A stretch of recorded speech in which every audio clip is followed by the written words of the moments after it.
Bien, je serai moi-même extrêmement bref devant, en effet, faire ce qui est le cœur de notre métier, c'est-à-dire quand même enseigner, sachant que l'articulation entre l'enseignement et la recherche est un aspect essentiel aussi de ce métier auquel, je pense, un certain nombre d'entre vous se destinent. Alors, c'est évidemment une très grande joie pour moi d'ouvrir cette manifestation parce que je crois que le doyen Laurent a été trop gentil, trop aimable. Cette manifestation est la première du genre. Ce qui montre bien que lorsque les deux laboratoires de droit, laboratoire des collectivités publiques et l'ancien centre de recherche juridique Potier ont fusionné, il ne s'est pas agi seulement d'une réorganisation de type administratif, mais qu'elle touchait le fond.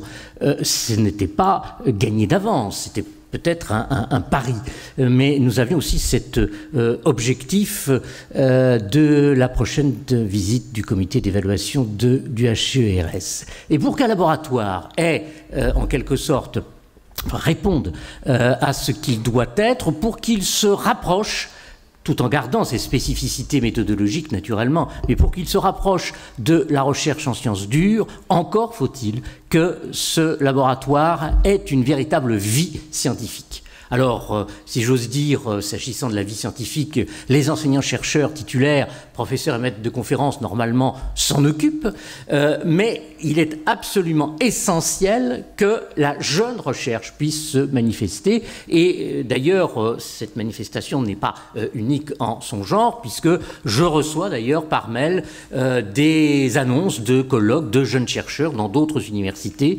où donc il y a un certain dynamisme également. J'ai toujours cru dans l'excellence de l'université d'Orléans, parce que j'estime que cette université doit être, bien sûr, la digne fille de l'université, de la grande université qu'elle a été depuis donc sa création au tout début du XIVe siècle. Alors, vous avez choisi, après des hésitations, mais c'est tout à fait normal, le thème de l'excès. Alors, finalement, je me suis rendu compte que presque naturellement, dès lors qu'il s'agit d'excès, et vous avez placé en exergue la phrase de Sénèque, c'est une vision des choses qui est une vision assez négative, assez noire. Le droit est là pour combattre l'excès, bon, dans toute une série de domaines et qui seront donc illustrés par les communications qui seront entendues tout au long de la journée.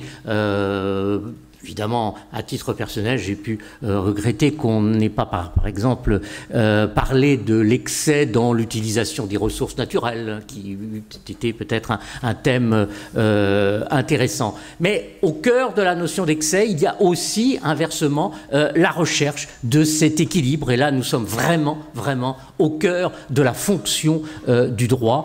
Et je crois que vous l'avez tous bien compris. Alors, est-ce que, par ailleurs, l'excès doit être exclusivement envisagé de manière négative? Est-ce que, aussi, l'excès ne peut pas avoir quelques vertus?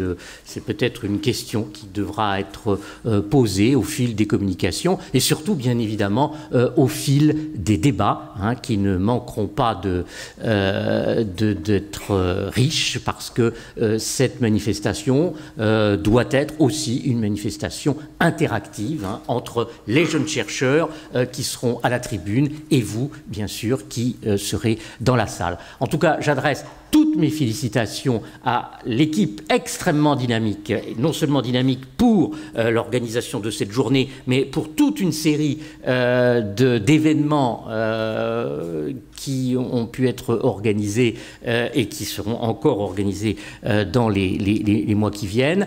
Je dois dire que là, je suis vraiment presque surpris et ravi. Et je crois que non seulement vous ferez de bonnes thèses, de bonnes soutenances, mais que vous ferez certainement d'excellents enseignants-chercheurs. Je vous remercie.